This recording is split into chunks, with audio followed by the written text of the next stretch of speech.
अहनमक्तदंगसिगे late night story थोरमसिबु ताबिरिबसिंगबु जेम सरुजमना तरामनोक चबुगा लोइनाना कोकनोना खुरुमजरी परिंग नाइना सथजरिक्लिबा लेट नाइट स्टोरी चामगा यांखै तरुक सुबा तांका लोइनाना पारी अमदि सना तोंबिगी वारी असिगिना तरेत सुबा तांका ngasi amu puduna laksari ngasi gi thoromasida pari amadi sana tombi loinana nganthoi makhoi gi wari asi kari kamdau bogi haibadu mu gengminasi mamangi taruk subatang ka haina khibagi matungina thabana pari unana na bagi dama satki haikirang matamaduda nganthoi ne yakhide adubu thabana haiki asing mudu khangaga lori ngasi di mahaki marakta chatuna asing bu wafung khara hanglugani amadi tamlugani wafam ase hairamlaga pari gi manakta chatkirang asumna thaba pari gi manakta laki oza pari thaba lao sangchilo kari loge haino yasi no mani ni di khoi gi sita sula khidre kari haige nangbo oza pari ngasi di karim ta loroge wafam amatang haijege na lakpani oza lana lobi gedra kari no thaba nang na hari dubo kari gi no ngasi di koi kori dubo kari haininge engon gi kari khangi balege ba oza lana di lobi gno ngasi di wafam kara haijege thaba kari dorge oza nga thoine oza bu yamna nusi je adu boza pare wafam ase lana khanbi khino ozana ngasi fawa lana khankhini khanduna ngan thoina phongdok chadaduna adumak leirakpani wafam ase nupi jaw oibana kai harahana phongdok pungamdana adumak leirakhi adu boza makhoi gi ima khoina su khora tomchauda toroga wafam se hain khibor male adubu oza parina pakhum di piraktraba male adu boza aina laksari bese wahang adugi pakhum madugi tamak laksaban nati thaba wafam sibu oza waraugadra haibadi khangdi aikoina yamna henjinba haibadu taragadra thaba hainingbadu ko hayu kedoboge aisu nganthoi gi mongdu loina khangi nganthoi yamna ingna chamjabini thaba aidi lambi asida khong thangji ningdrabani oza madugi maram leibibra thaba punchi khongcha che angakpani oza pare warobi ganuko sanatombi oza gi kanano thaba wafamasibu karamna oza pare warobadi adi nuksi jarugana ngan thoina ozagi wajabagum ngasidi mahaki napadasu wafamase mahaksu ngasidi tare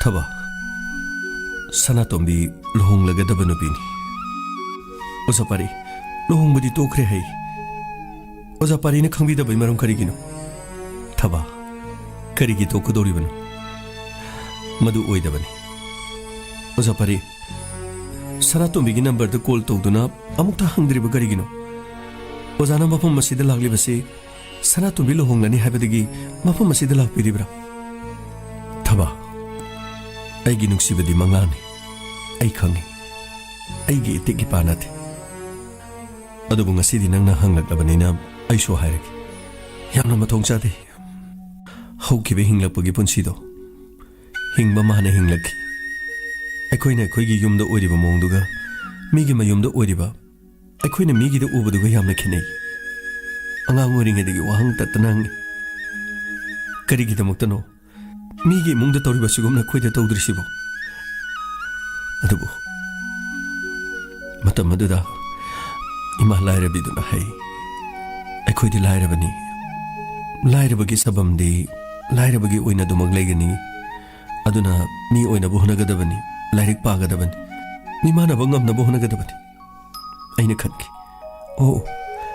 aikoise mi manaba ngamdaba haibado adugi macha masu oire asumna khanki anga ngoringe digi sanatombi ga tinarake loinarake sanaminerake school कामिनरके पाखंग मचा लैसाबी मचा मतौ करमना होकिबनो हाइबा खंगथि साना साना दुना chain चोंगदुना school कामिना दुना होरकपदा खजिक्तंग ग्यान धारकपदा अपाम नुंगसिगी मतम दो इरखि अदुबु थबा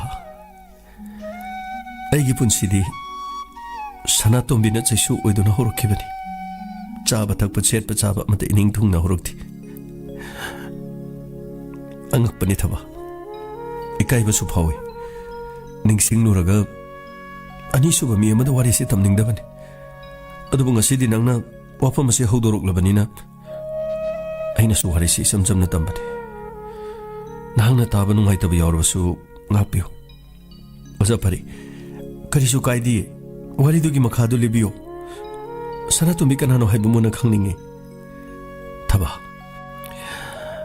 इंगाव ngawna irang langjana haujarukpini अदुबु अइना सना तुमि गिदमक यामना वाजे अइना वाजरिबदो अइ करिगिनो हाइबा अइ खंगखिदि मीगा वारि सानबा मागी मराक्ता मीना लेबा अइना हैनिंगदबा फाउखि अदुना मतम पुरमक्ता अइना माबु कोटपा पानै मागा खनाबसु मसिंग लांगमदना याउखि अदुबु ममै थंगदा महाकी पुंसिदा महाकु नुंसिजबा मलाखि मतमदो अइ हाइफम खंगिथि यामना कलखि अदुबु मखोइनिगी नुंसि मरि अदो नुंसिनबदगी काहेना मरि लानसिनखिरम ममै थंगदा नुपादुना सनातोंबिबु मिराइबिखि सनातोंबिगी अवाबा हाइबा मतमदो ओइखि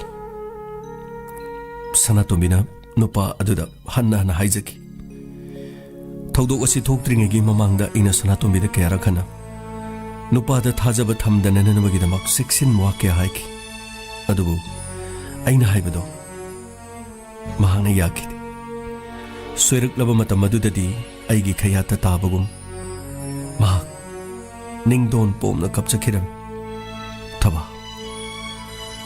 मदुगी मतुंगदगी मखोय अनिगी मरीदुना तंगाई मफदना सनातोंबी एबोर्शन तौबा ताखि मतम अदुदा एबोर्शन तौद्रबसु महाकी पुंसी अदुदा अइना लेपचखि अंगांग अदुगी पुंसी कनगे हाइखि अदुबु सनातोंबिनी याखिदि नुंगसिबा मसक खंगदबा सिगी मचा सिबुदी अइना करिगी अइगी पिबुंगदगी ताइबंग पानसे फावलुगनि अइ ताइबंग पान फावलोय हाइदना अनम कनखि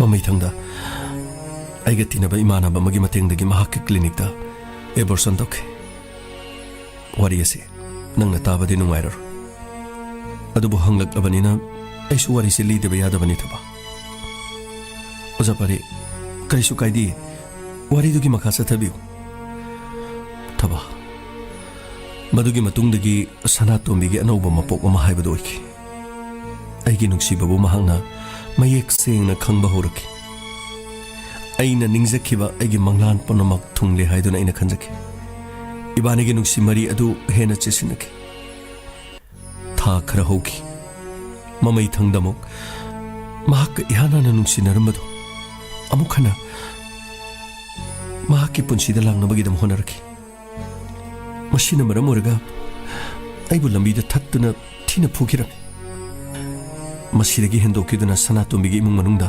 मखोई अहल लमन थाजिंदुना हौकिबा थौदोक अदुगी मतंगदा वारी पुनमक लिहनखि अमदी सनातोंबिगी ममाना वाफमसिंग असि सनातोंबिदा हंखि लोटपे याद्रबा सनातोंबिना वाफमसिंग असि हाइदोरखि मसिगी मतुंगदा अइने इमुंगदा चंगलुबदा थौदोक अदुदा अइना सपोर्ट तौहि अइना पुलिंग थौगले हाइदुना ममाना इबु थिना nganglakhi तसेंगबदी सनातोंबि अमदी अइगा लेनरिबा मरि अदो मखोइगी इमुंगना फावबा याबा होरमलबनि अदुबु थौदोक अदुना अइबु येकनबा ओइखि अइगी माइदा खुप्पाकना थाखि अइबु इकाइबा पिखि थबा अइ करिसु खनखिदि अइ मखोइगी पुंसिदगी लापना लैबा पामखि मसिगी मतुंगदगी सनातोंबि हानगी नुपा अदुगा लुहोंगनबा होनखि अदुबु अइ लैरबदी सनातोंबि लुहोंगबदा सोइदना काइबो ओइरनि खनबदगी अइ मफम अदु थादोक्तुना इमागी मपामलमदा मसिदा ngasi लखीपुरदा अइ लाखिबनि ओजा परि अदुदी सनातोंबि दिलांदी Sanatomi luhongdri. Oza pare. Sanatomi da muktang hangbiyo. Nupi gi awabadi nupi na khangi haibaduni. Sanatomi na pharongga dabado. Oza pare. Amuktang mangono call tobiyo. Thaba. Madugi matam henkri. Luhong mo kaiba nati. Luhong mo gi matam wat pagini. Luhong mo gi dama matam ngai naribani. Ay loina khangi. Soidana luhongani. Adugo japare. Amuktang di mahaki number da call tobada kari kaiba lebagi. Thaba. Aina call torobadi Sanatombi gi mapungning soidana langani. Amadi ayat pa panba haibado soidana oigani. Se thaba. Pare. Ngasidi aigi awaba pulum ama thang thakibagum tawi. Wafamse. Nangonda ina khara tamthokjabasina wafamse nang amadi nganthoi gi mapamda ina tamningba su phaukiban. Adubu lana kanmigan. Thaba. Nganthoi matik chabi inkhalak libin nupi machamani. Kaisu natabada mamal yaudrba aigumba amagidama kok karigidamak sarugani. Mangonda suning thijana tambiyo. Sanatomi gi wari adugi matangda nangna khara sengdokpiyo. Sanatomi soidana luhongkigani. Bor oigadoriba nupado araiba nupa nati. Senjau paiba magi machani. Tauge haibada tauba ngamba. Tauge haibada tauba ngamba mini. Thaba. Angang sing tuition toba lai. Ado aidi tuition toba horani. Kamai toksige. Oza pare. Pare. Tuition tobi horo. Aisu chalukige. Pare dudi thaba. Chaluro ko. Hoy oza pare. Thaba. Oza. Maningda haika amun mapalabani. Changaga haika amun madu kiti hiokchuo. Ngasing arangdi no sulaktre. Oza. Kone hi age. Haujikti thengkre. Ai chalukige oza. Pare pare. Aile hore ko. Asumna parigi manakta laktuna thabana mahakna khangjaningba wafam khara khanglaga chatkiram. Masigi matungda khaba amadi themba. Hey, themba. Oza. Sida lai jai oza. Shilo. Shilo ne. Lakchari oza. Lakchari. Oza kari haige. Aina tamu haibu wadu nang tamabro. Ha? Madugi pauduna ingonda tamdrishim karigino. Aina taning dana ngaidana leribani haibasi nang khangdabra nangbo. Oza, iche thabada iloi tamjarambabani. Ozagi black white ki wari do aina loina color on thokjaramlamni oza. Kariya? Black white ki wari dia. Aina Sanatombi amadi parigi maramda tammibo wari dubo black white ki wari ro. Ha? Adubo black white ki wari raba. Nati oza. Aina hajabati.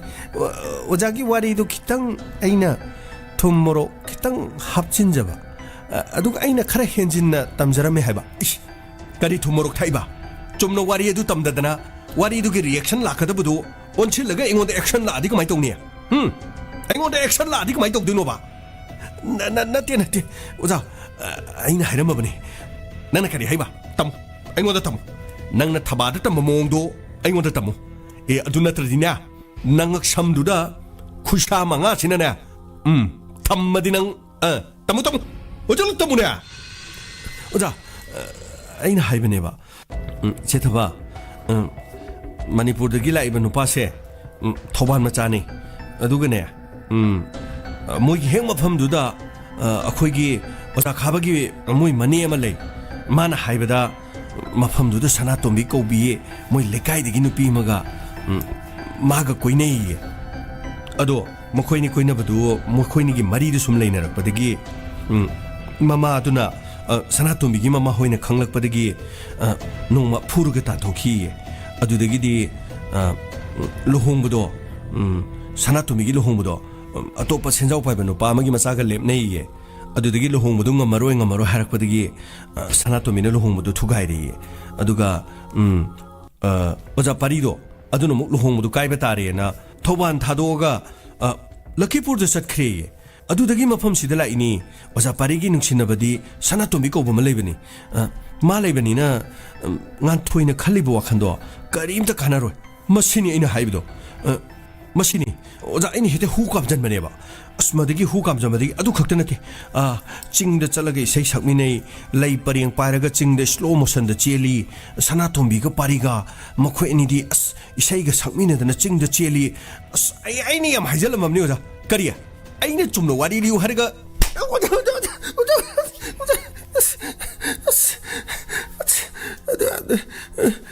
ꯑꯩꯅ ꯆꯨꯝꯅ ꯋꯥꯔꯤꯗꯨ ꯍꯥꯏꯔꯒ ꯅꯪꯅ ꯂꯩ ꯄꯔꯦꯡ ꯄꯥꯏꯔꯒ slow ꯃꯣꯁꯟꯗ ꯆꯦꯜꯂꯤ ꯀꯥꯏꯅ ꯁꯤꯕꯨ ꯐꯤꯂꯝꯂꯣ ꯁꯤ ꯃꯅꯤꯄꯨꯔ ꯐꯤꯂꯝꯂꯕ ꯃꯅꯤꯄꯨꯔꯤ ꯐꯤꯂꯝꯒꯤ ꯈꯤꯇꯪ ꯅꯨꯡꯁꯤꯅꯕ ꯍꯧꯔꯒ ꯂꯩ ꯄꯔꯦꯡ ꯄꯥꯏꯔꯒ ꯁ꯭ꯂꯣ ꯃꯣꯁꯟꯗ ꯆꯦꯟꯕꯗꯣ ꯁꯤ ꯃꯅꯤꯄꯨꯔꯤ ꯐꯤꯂꯝꯂꯣ ꯁꯤꯕꯣ ꯑꯣꯖꯥ ꯐꯤꯂꯝ ꯅꯠꯇ꯭ꯔꯁꯨ ꯑꯣꯖꯥ ꯍꯧꯖꯤꯛꯀꯥꯟꯗꯤ ꯃꯧ ꯅꯍꯥ ꯑꯉꯥꯡ ꯃꯆꯥ ꯑꯗꯒꯤ ꯍꯦꯛꯇ ꯃꯔꯣꯟꯕꯨ ꯊꯣꯛꯑꯗꯤ ꯃꯁꯛ ꯐꯖꯕꯤ ꯃꯌꯥꯝ ꯍꯦꯛꯇ ꯇꯧꯗꯥꯏꯅꯦ ꯍꯦꯛꯇ ꯗꯤꯗ꯭ꯔꯦ ꯗꯤꯗ꯭ꯔꯦ ꯗꯤꯗ꯭ꯔꯦ ꯗꯤꯗ꯭ꯔꯦ ꯂꯥꯏꯀꯤ ꯇꯧꯔꯤꯗꯨꯗꯤ ꯑꯣꯖꯥ 이씨 디드레 가나 시 디드레 동검 놓자 좀 너와리 땀 하니까 능 라이끼기 타박 능 같이 샷가니샤 능 헤야 라이끼 가이나 아이나 파우도 땀 하니까 코빡도 자라디 파우도 좀 나 땀 하니까 샤 예야 오자 아이나 좀 나학 좀 칼라르 기땅 합전 잡아내 오자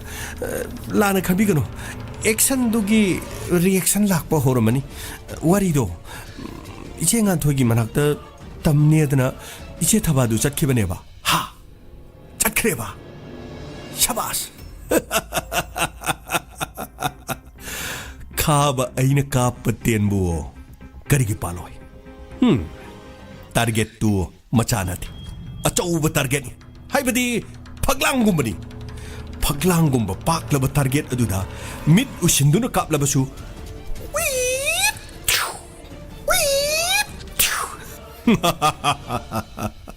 ꯁꯣꯏꯗꯅ ꯄꯥꯟꯐꯝ ꯊꯣꯛꯏꯅ ꯑꯩꯉꯣꯟꯗꯒꯥꯏꯁꯨ ꯁꯤꯡꯅꯕ ꯁꯥꯔꯤ ꯑꯩꯅ ꯈꯟꯈꯤꯕ ꯑꯩꯅ ꯃꯪꯈꯤꯕ ꯑꯩꯅ ꯄꯥꯝꯈꯤꯕ ꯑꯩꯅ ꯅꯤꯡꯈꯤꯕ ꯄꯨꯝꯅꯃꯛ ꯉꯁꯤ ꯐꯥꯎꯕ ꯊꯨꯡꯗꯅ ꯇꯣꯛꯈꯤꯕ ꯑꯃꯠꯇ ꯂꯩꯇꯦ ꯊꯦꯃ 오자 하비요 그리 뭐 하이저루수기 오자 아이 뭐 ngасai 와도 하이전바니 사나톰비가 파리가 머리 레나디 아무 하이저루수 하이브로자 헤이 맞두나 티레 마두기 리액션 아두기 파우도 아두니 하이베디 nganthoi gi mafam da thabana tamluba matungda nache thabana kari hari haibadu mugengo haibadi oza pariga nganthoi ga makoi anigi mari adu makoi anigi marakta nong khaklabadi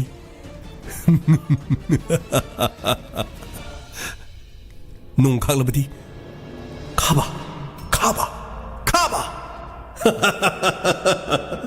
khaba taredna 오자 마세기 누피시기 학득득이 오자 시까이 놈이 떠우리니 오자 노무기 레미나리바 짜미나리바 턱미나리바 잉원다 와리 리바미는 모원다 코파나 빡빡 타보금 아이시 보자 오자기 뭔도 모이는 우비라브로 오자 야라가니 이제 나토이기 와팜시 또가 아또빠 닝올 사누라 아마 예행보다 까리 까이기 오자 제발 낭시 아이는 하리바시 아이부 능 랑나보기 와라 능 아이는 탐미바 아이기 구바같이 능 나다보기 와라 능 오자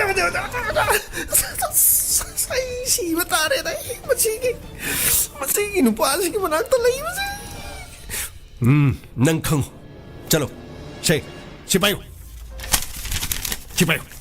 오자 시는 그도디노 오자 시 아띵 말레로 하이로 오자 नत्रगा अताउबा मखोंग मकन मरिन करी लोरो हाइबनु जा ए गधा नंगी OYO हाइबनिने चलो हाप चलो अदुगा नचे थबागी मनाक्ता चलो करी पाउलेगी हाइबदो मुन्न खंगगा तारगला वारी नुंगाइरबदी पेरिबा छादो अदुनो होरेन थंगनबा लेरगलो करी आइगी नतबा 호렌 아무기 탕나바이 레르카다바 오이네 아이나 하리시니네 오자 아두가 와리 농아이 트라가티 ꯑꯩꯅ ꯑꯣꯏꯕ ꯅꯪ ꯉꯁꯤ ꯈꯨꯄꯥꯛꯁꯤꯅ ꯊꯝꯅꯤꯗꯣ ꯅꯪ ꯐꯅꯤ ꯐꯅꯤ ꯑꯣꯖꯥ ꯑꯩ ꯆꯠꯆꯔꯨꯈꯤꯒꯦ ꯑꯣꯖꯥ ꯑꯩ ꯒꯥꯔꯤꯒ ꯌꯥꯎꯖꯔꯔꯣꯏꯗ ꯑꯩ ꯌꯦꯡꯕ ꯇꯥꯕꯅꯤ ꯀꯔꯤ ꯑꯣꯏꯒꯗꯒꯦ ꯍꯥꯏꯕꯗ ꯈꯥꯕ ꯑꯩꯅ ꯊꯥꯛꯄ ꯂꯥꯡꯗ ꯉꯥꯟꯊꯣꯏ ꯉꯥꯟꯊꯣꯏ ꯉꯥꯟꯊꯣꯏ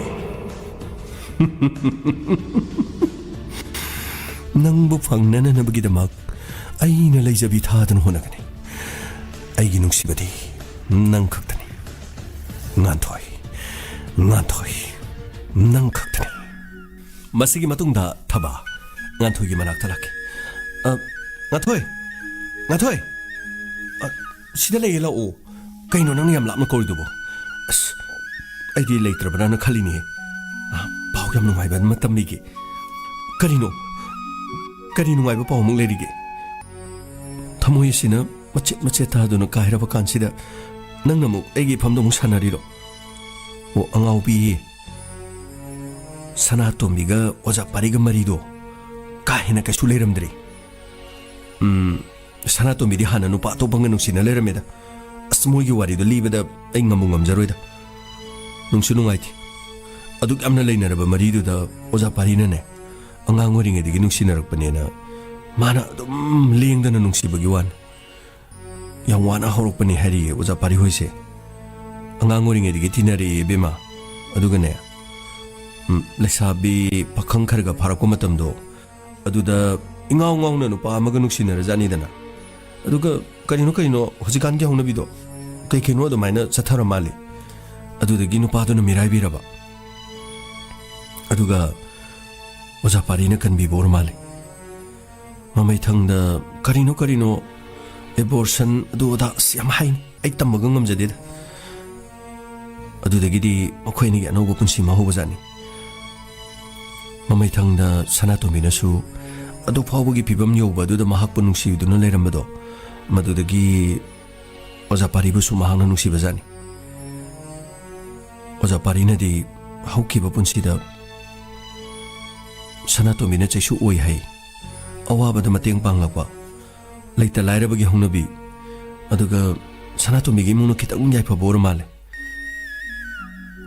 ꯀꯩꯅꯣ ꯃꯇꯦꯡ ꯌꯥꯝ ꯄꯥꯡꯂꯛ ꯃꯥꯜꯂꯦꯗ ꯃꯗꯨꯗꯒꯤ ꯅꯨꯡꯁꯤꯖꯗꯨꯅ ꯑꯣꯖꯥ ꯄꯥꯔꯤꯅꯁꯨ ꯑꯗꯨꯝ ꯁꯦꯟꯅꯖꯔꯛꯄ ꯑꯣꯏꯔ ꯃꯥꯜꯂꯦ ꯅꯨꯄꯥꯗꯨꯅ ꯃꯤꯔꯥꯏꯔꯀꯥꯟꯗꯗꯤ ꯎꯄꯥꯏ ꯂꯩꯇ꯭ꯔꯕꯅꯤꯅ ꯑꯣꯖꯥ ꯄꯥꯔꯤꯒ ꯅꯨꯡꯁꯤꯅꯔꯦꯗꯅ ꯃꯃꯩꯊꯪꯗꯗꯤ ꯑꯣꯖꯥ ꯄꯥꯔꯤꯗ ꯃꯍꯥꯛ ꯂꯨꯞꯆꯕꯖꯥꯠꯅꯤ ꯑꯗꯨꯕꯨ ꯋꯥꯐꯝ ꯈꯔ ꯂꯣꯠꯈꯤꯕꯗꯣ ꯃꯇꯝ ꯌꯥꯝꯅ ꯀꯨꯏꯅ ꯆꯠꯇ꯭ꯔ ꯃꯥꯜꯂꯦ ꯍꯥꯟꯅ ꯅꯨꯡꯁꯤꯅꯔꯝꯕ ꯅꯨꯄꯥꯗꯨ ꯃꯃꯥꯏ ꯑꯃꯨꯛ ꯑꯣꯟꯁꯤꯜꯂꯛꯏ ꯑꯗꯒꯤꯗꯤ ꯂꯝꯕꯤꯗ ꯊꯠꯂꯒ ꯑꯣꯖꯥ ꯄꯥꯔꯤꯕꯨꯁꯨ ꯐꯨꯔꯕꯖꯥꯠꯅꯤ ꯑꯗꯒꯤꯗꯤ ꯑꯃꯨꯛ ꯁꯅꯥꯇꯣꯝꯕꯤꯒꯤ ꯏꯃꯨꯡꯗ ꯑꯍꯜ ꯂꯃꯟ ꯊꯥꯖꯤꯜꯂꯕ ꯑꯗꯨꯒꯅꯦ ꯏꯃꯨꯡ ꯃꯅꯨꯡꯗ ꯑꯍꯜ ꯂꯃꯟ ꯊꯥꯖꯤꯜꯂꯒ ꯃꯈꯣꯏ ꯑꯅꯤꯅ ꯂꯩꯅꯔꯤꯕ ꯃꯔꯤꯁꯤꯡꯗꯣ ꯂꯣꯏꯅ ꯍꯥꯏꯔ ꯃꯥꯜꯂꯦꯗ ꯑꯗꯨꯗꯒꯤꯗꯤ ꯁꯅꯥꯇꯣꯝꯕꯤꯒꯤ ꯃꯃꯥꯗꯣ ꯃꯩ ꯍꯧꯗꯅ ꯁꯥꯎꯗꯅ ꯁꯅꯥꯇꯣꯝꯕꯤꯗ ꯂꯥꯟ ꯇꯧꯔ ꯃꯥꯜꯂꯦ ꯑꯗꯒꯤꯗꯤ ꯋꯥꯐꯝꯁꯤꯡ ꯑꯁꯤ ꯄꯥꯔꯤꯁꯨ ꯈꯪꯉꯒ ꯂꯩꯕ ꯑꯗꯨꯅ ꯀꯔꯤꯒꯤ ꯂꯣꯠꯂꯤꯅꯣ ꯏꯆꯥꯅꯨꯄꯤꯒꯤ ꯁꯤꯒꯨꯝꯕ ꯂꯩꯕꯗ ꯅꯪꯅ ꯏꯃꯨꯡꯗ ꯆꯪꯉꯛꯏꯁꯤ ꯀꯔꯤꯒꯤꯅꯣ ꯅꯪꯅ ꯁꯤ ꯇꯧꯅꯕ꯭ꯔꯥ ꯈꯣꯠꯂꯕ꯭ꯔꯥ ꯐꯨꯔ ꯃꯥꯜꯂꯦ ꯆꯩꯔ ꯃꯥꯜꯂꯦ ꯃꯌꯥꯝ ꯃꯥꯡꯗ ꯏꯀꯥꯏ ꯈꯪꯗꯒꯤ ꯑꯣꯖꯥ ꯄꯥꯔꯤꯗꯣ ꯑꯃꯨꯛ ꯍꯟꯅ ꯆꯪꯉꯛꯇꯕ ꯑꯣꯏꯔ ꯃꯥꯜꯂꯦ ꯑꯗꯒꯤꯗꯤ ꯍꯥꯟꯅ ꯃꯔꯤ ꯂꯩꯅꯈꯤꯕ ꯅꯨꯄꯥꯗꯣ ꯑꯗꯨꯒ ꯂꯨꯍꯣꯡꯅꯦꯅ ꯁꯤꯟꯕ ꯂꯨꯍꯣꯡꯕ ꯁꯤꯟꯈꯤꯕꯗꯒꯤ ꯑꯣꯖꯥ ꯄꯥꯔꯤꯗꯣ ꯑꯩꯈꯣꯏꯒꯤ ꯁꯤꯗ ꯂꯥꯛꯏꯁꯤꯅꯤꯗꯅ ꯀꯔꯤꯁꯨ ꯑꯇꯣꯞꯄ ꯃꯔꯤ ꯂꯩꯅꯗ ꯃꯥꯜꯂꯦꯗ ꯂꯨꯍꯣꯡꯕꯗꯣ ꯀꯥꯏꯕ ꯅꯠꯇꯦ ꯃꯇꯝ ꯉꯥꯏꯕꯅꯤ ꯑꯣꯖꯥ ꯄꯥꯔꯤꯅ ꯍꯥꯏꯕ ꯑꯗꯨ ꯑꯩꯅ ꯐꯣꯟ ꯑꯃꯨꯛꯇꯪ ꯇꯧꯔꯒ ꯌꯦꯡꯉꯣ ꯍꯥꯏꯕꯕꯨ ꯃꯤꯒꯤ ꯂꯨꯍꯣꯡꯕ ꯀꯥꯏꯅꯕꯅꯤ ꯍꯥꯏ ꯑꯗꯨ ꯃꯥꯅ ꯍꯥꯏꯕ ꯊꯕꯥ ꯃꯅꯤꯡꯗ ꯍꯩꯈꯥ ꯑꯃꯨꯟꯕ ꯄꯥꯜꯂꯕꯅꯤ ꯍꯩꯈꯥ ꯍꯦꯛꯈꯣꯛ ꯍꯥꯏꯔꯤ ꯑꯗꯨ ꯑꯩꯅ ꯍꯣꯏ ꯍꯥꯏꯔ ꯍꯦꯛꯑꯒ ꯂꯥꯛꯑ ꯌꯥꯕꯅꯤ ꯕꯦꯃꯥ ꯅꯪ ꯌꯥꯎꯗꯅ ꯍꯩꯈꯥꯁꯤꯡꯗꯣ ꯍꯦꯛꯄꯗꯣ ꯅꯨꯡꯉꯥꯏꯇꯗꯅ ꯃꯄꯨ ꯅꯉꯣꯟꯗ ꯍꯪꯉꯒ ꯍꯦꯛꯑꯒꯦꯅ ꯍꯥꯏꯔꯝꯃꯕꯅꯦ ꯑꯩꯅ ꯑꯁ ꯀꯩꯅꯣ ꯍꯥꯏꯁꯤꯕꯣ ꯅꯪꯅ ꯑꯗꯨꯃꯥꯏꯅ ꯑꯃꯨꯛ ꯍꯥꯏꯖꯤꯜꯂꯝꯃꯤꯔꯣ ꯍꯥꯏꯁꯤꯕꯣ ꯍꯥꯏꯗꯦꯍꯦ ꯐꯥꯒꯤ ꯇꯧꯕꯅꯤ ꯃꯄꯨꯗꯤ ꯅꯪꯅꯤ ꯀꯩꯅꯣ ꯃꯣꯏꯒꯤ ꯑꯗꯨꯒꯤ ꯋꯥꯔꯤꯗꯨ ꯑꯣꯏꯔꯗꯤ ꯁꯅꯥꯇꯣꯝꯕꯤꯒ ꯃꯣꯏꯒ ꯃꯔꯤ ꯂꯩꯅꯩꯗꯨ ꯑꯣꯖꯥ ꯄꯥꯔꯤꯒ ꯀꯩꯁꯨ ꯅꯛꯅꯗꯦ ꯅꯨꯡꯕꯨ ꯅꯨꯡꯁꯤꯅꯔꯗꯤ ꯌꯥꯕꯨ ꯌꯥꯔꯗꯤ ꯅꯪꯅ ꯑꯣꯖꯥ ꯄꯥꯔꯤꯒꯤ ꯊꯃꯣꯏꯕꯨ ꯖꯣꯏ ꯇꯧꯔꯗꯤꯅꯦ ꯕꯦꯃꯥ ꯍꯧꯖꯤꯛꯁꯨ ꯆꯥꯟꯁ ꯂꯩꯔꯤ ꯈꯪꯕ꯭ꯔꯥ ꯑꯩꯒꯤ ꯋꯥꯗꯤ ꯀꯩꯁꯨ ꯈꯜꯂꯨꯔꯅꯨ ꯅꯪꯅ ꯅꯨꯡꯁꯤ ꯍꯥꯏꯕꯗꯣ ꯅꯪ ꯅꯍꯥꯟꯒꯤ ꯍꯥꯏ ꯉꯝꯗꯕꯗꯣ ꯅꯕꯦꯝꯃ ꯑꯩꯅ ꯐꯣꯡꯗꯣꯛꯄꯤꯔꯝꯃꯕꯅꯤ ꯀꯩꯅꯣꯝꯃꯗꯤ ꯀꯣꯡ ꯌꯥꯕꯅꯤ ꯑꯩꯉꯣꯟꯗ ꯌꯥꯔꯦꯁꯤ ꯇꯥꯅꯤꯡꯗꯦꯁꯤ ꯑꯩꯅꯦ ꯄꯨꯛꯅꯤꯡꯁꯦ ꯌꯥꯝꯅ ꯂꯥꯡꯉꯤꯕꯅꯤꯀꯣ ꯑꯩ ꯈꯣꯏꯗꯧ ꯌꯥꯝꯅ ꯁꯧꯒꯠꯂꯤꯕꯅꯤ ꯏꯊꯟꯗ ꯇꯧꯐꯝ ꯈꯪꯗꯗꯅꯅꯦ ꯑꯩ ꯊꯧꯔꯤ ꯌꯥꯜꯂꯒ ꯁꯤꯔꯕꯣ ꯈꯜꯂꯤꯅꯤ ꯀꯩꯅꯣꯅꯦ ꯍꯥꯏꯁꯤꯕꯣ ꯃꯤꯅ ꯅꯨꯡꯁꯤꯕꯕꯨ ꯐꯣꯡꯗꯣꯛꯇ꯭ꯔꯤ ꯅꯪꯅ ꯃꯃꯤꯗ ꯉꯥꯎꯔꯒ ꯊꯧꯔꯤ ꯌꯥꯜꯂ ꯁꯤꯕꯤꯗꯣꯏꯕ 시로해 오이베마 시로 까칼로 아이수 까빠하게 마미데 까빠하게 아이수 이베마 센타르게 거리노 컹비에메 야레 베메 야레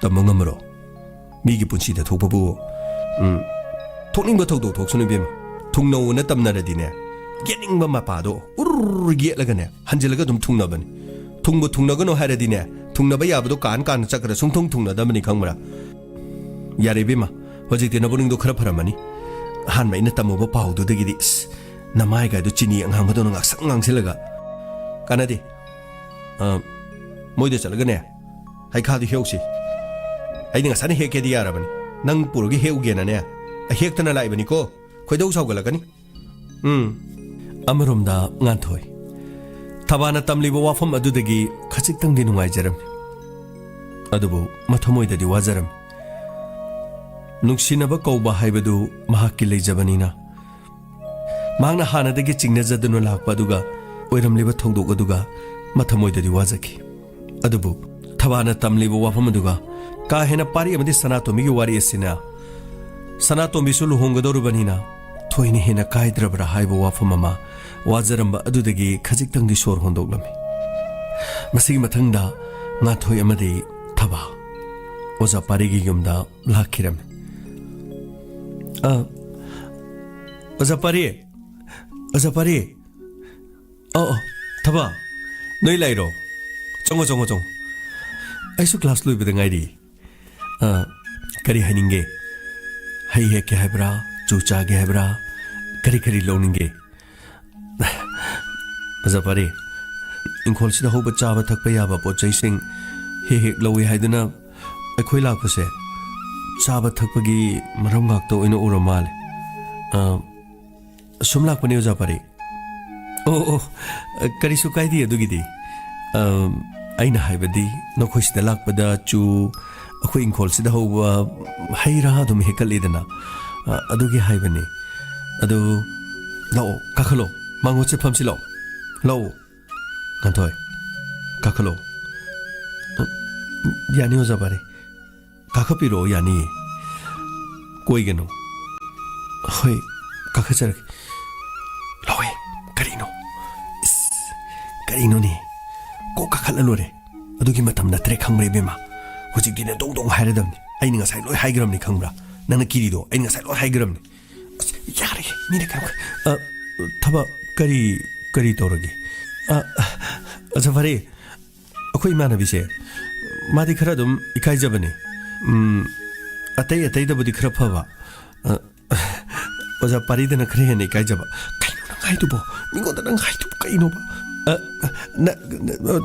na te haide chum mai hongna biniyo da hoi fare nathoi tabanasu wafam kharadi tamamani mafam ase aishu amna nungsi aigi imagi pokfam lamdamni adugi matakta imana ngangoringedagi mafam asida chen chongduna sanajarakpa aduga laisabi phara phawba mafam asida leijarakpani siguma mafam sida aina muk lakpa matamda thabak khoi nganthoi khoi thenajabase yam nungaise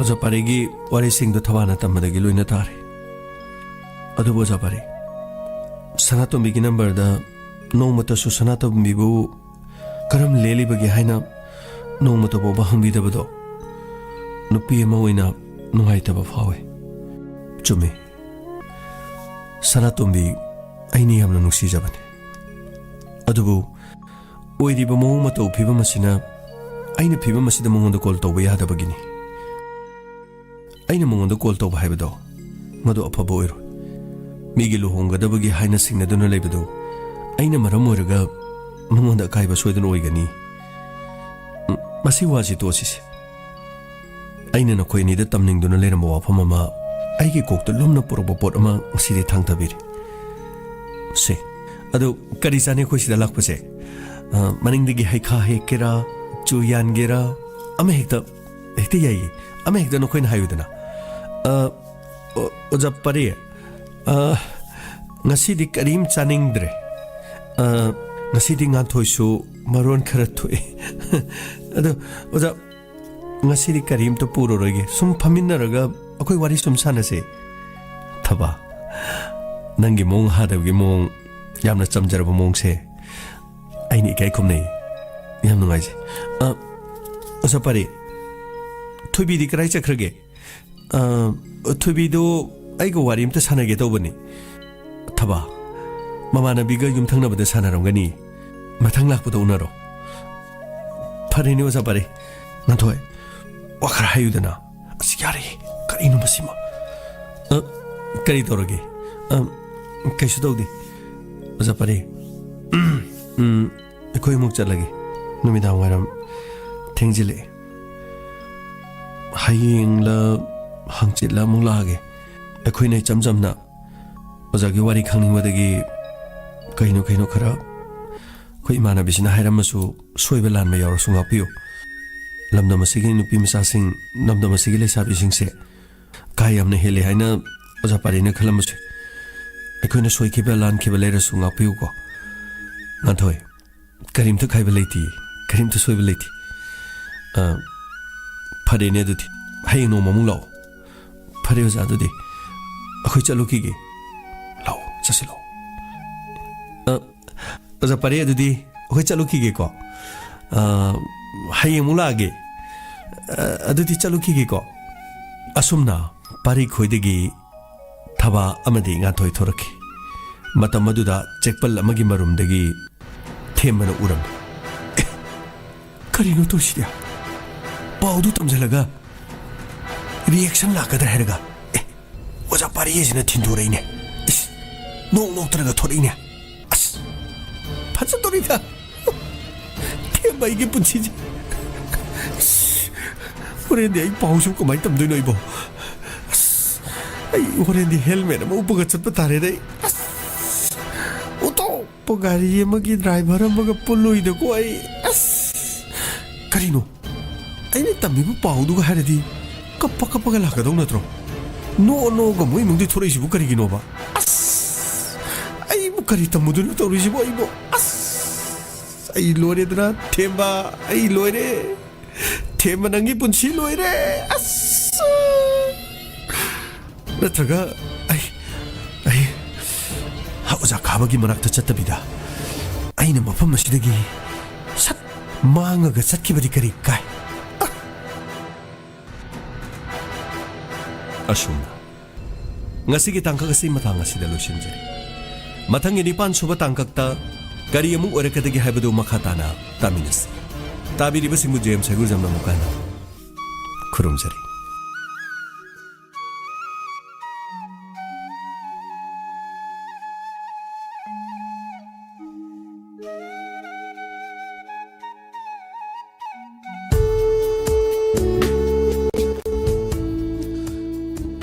Hojik tabikre masibu kaubra nungsiba Punga matawa matamda latok sagani inspector tayay anoba taka Lising amaga samari taraga tarit angamba kunung doy subataka YouTube amati Facebook ta live display singna punga matawa matamda express ta inspector tayay ginamagta lakpiyo Hojik yun hindi may kukradang mayam dagi latok sagi 90.0 ang radio gi makal matil gi say sing kudol tamjari mayapon namu taminasi